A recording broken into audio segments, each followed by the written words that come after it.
Good day mga tol, this is Tall Fry and today I'm bringing you a figure comparison? As you can tell from the title, we'll be comparing the most notable 1/12 scale action figures of Miles Morales from the Into the Spider-Verse movie. This will be a fatal three-way match, yes, fatal three-way, where whoever ends up winning in the most categories will be declared the winner. In Corner 1, the Marvel Legends Miles, Corner 2, the Mafex Miles, and lastly in Corner 3, the Sentinel Miles. Without further ado, let's begin. All three figures come with a jacket and shorts look, but only two of them give you the option to take those clothes off to reveal a fully spray-painted Spider-Man suit. The Marvel Legends version isn't half bad, with a fair amount of sculpted in wrinkles and web lines. It is also the only one that has the hoodie and jacket as two separate pieces. However, Mafex may seem to have the upper hand as it is the one with the most screen-accurate body proportions, more vibrant jacket colors, and is the only one with soft goods.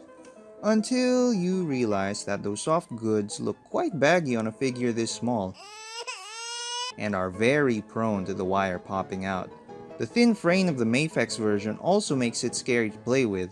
The Sentinel, on the other hand, has a hard plastic jacket, which may not be as playable as the wired Mafex jacket, but can always look good in an action pose.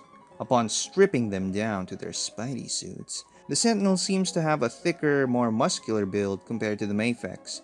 While that does make it seem slightly off-putting in some areas like the hips and neck, the Sentinel sculpt perfectly balances the playability and screen accuracy of the figure. Even zooming in on the finer details, the Sentinel nails the suit's execution. With its matte finish, better paint apps, and my personal favorite, the sculpted in S pattern all over the body. This round goes to Sentinel Miles.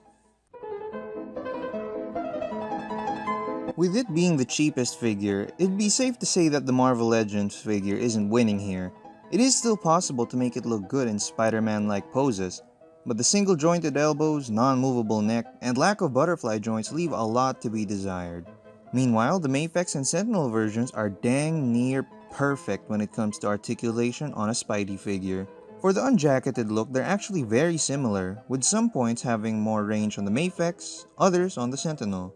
The standout difference between the two is the Sentinel's lack of wrist hinge, which sacrifices mobility for durability. For the unjacketed looks, the Mafex seems to have a superior upper body, as it retains basically all of its original articulation points, since the jacket is soft goods. Meanwhile, the Sentinel will inevitably suffer from not bad but hindered, articulation due to the jacket being a hard plastic. But things get switched around when we talk about the lower bodies. The Mafex's cloth shorts unfortunately restrict the leg movement, while the Sentinel's rubber shorts allow for quite possibly the greatest leg articulation ever seen on a Spider-Man figure. Even the Sentinel's not Jordans has an extra point of articulation compared to the Mafex version.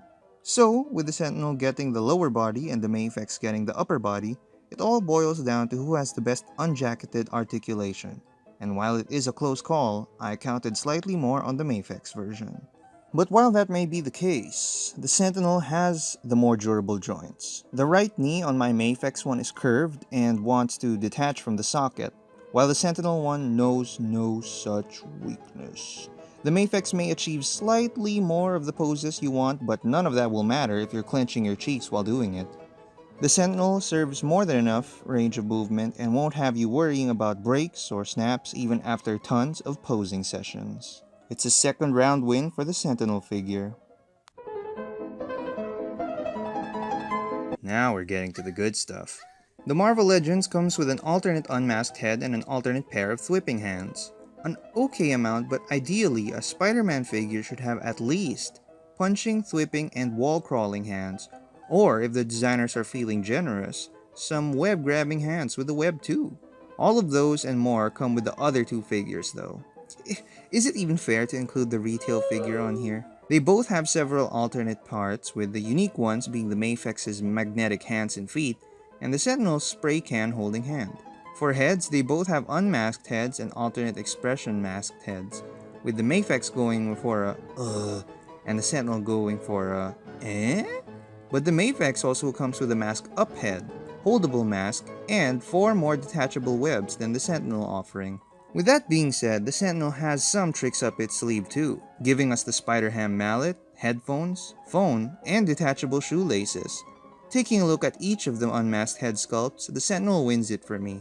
It's the one that replicates the animated look the best, so personally I'd give this round to the Sentinel Miles, but I can also see the appeal in Mafex's batch of accessories. In this case, it's about personal preference. If you want quantity like more heads, webs, and magnets, go for the Mafex. If you prefer versatility, laces, mallet, and electronics, go for the Sentinel. For size comparisons, the Marvel Legends stands the tallest among them, with the other two being more similar in height.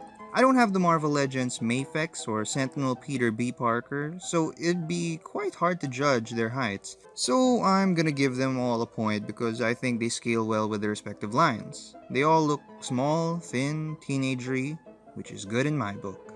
Oh, and if you thought the heads could be swapped between figures, then sorry to disappoint, it won't work. Mission failed. We'll get them next time. Marvel Legends is the cheapest since it is a retail figure and the price hasn't gone up like crazy after release.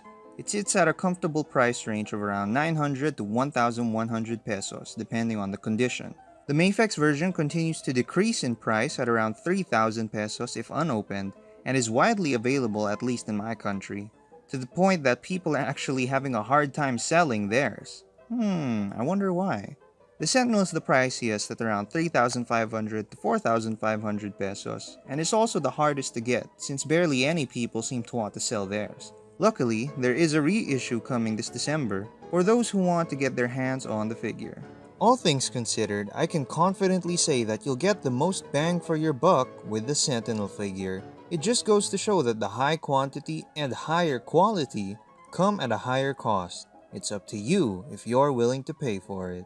Real quick before I conclude, I'd like to ask you to demolish those like and subscribe buttons and gently comment down below which of these 3 figures do you think is best and why. Doing so helps motivate me and increases the chances of more reviews being released on this channel for your viewing pleasure. You done?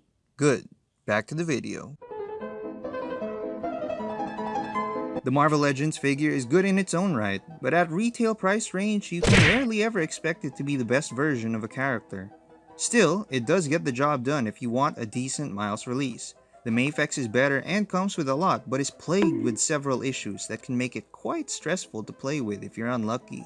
The Sentinel stands out as being the most fun version of the Into the Spider-Verse Miles character in 1/12 scale, with its spectacular articulation, awesome details, and jaw-dropping quality of accessories. This is an easy victory for Sentinel toys. So what do you all think? Is the Sentinel Miles your figure of the year, or are you more than happy with your Mafex or Marvel Legends? Let me know down below and check out what I have to say about the Sentinel Miles in my review video right here. Share this with your friends and be good people, I guess. Happy Halloween, y'all.